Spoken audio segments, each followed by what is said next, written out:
we'll see kids who, as they start to struggle in school, they get progressively more frustrated, and they can't be good at being good, and so they will get very good at being bad.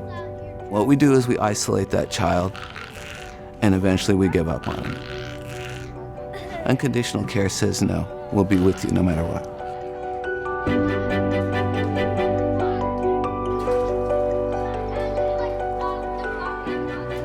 We're gonna go wash our hands first. Can you stand up?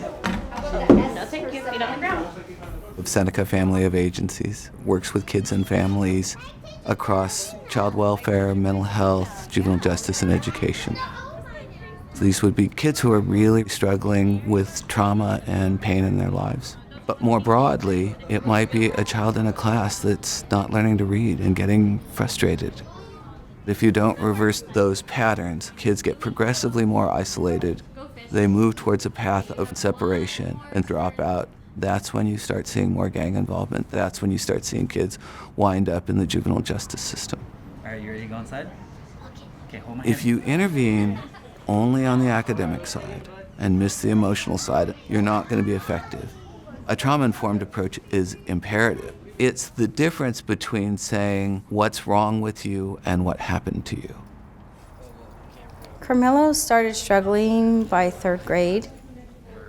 By the time he was in 5th grade, the principal of the school told me she didn't want to see him back on campus.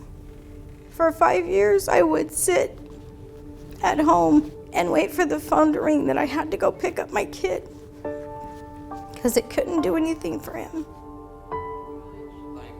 The first few weeks at Seneca, I got a call from one of the staff, and he said, "I'm calling to let you know that he's walking off and we're gonna work with him." What's it called? It was the first time I felt like I was normal. Unconditional education is the idea that when we go into a school, the kid that's struggling the most is the kid that we should be helping the most.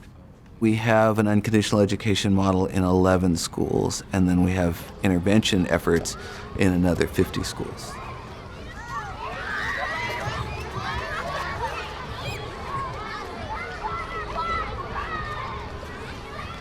The idea is to bring resources to the child at the earliest intervention point so that we can keep a school together and keep a child in school.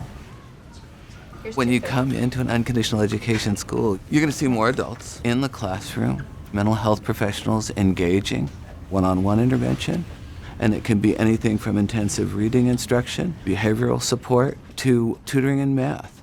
I've been able to spend many more hours working on instruction because of the work with Seneca, because we're able to solve problems more efficiently and effectively as a team coming together around the table. You have physical science and... Seneca actually sees your child. They allowed Carmello the time that he needed. He's able to learn, which that didn't happen at other schools.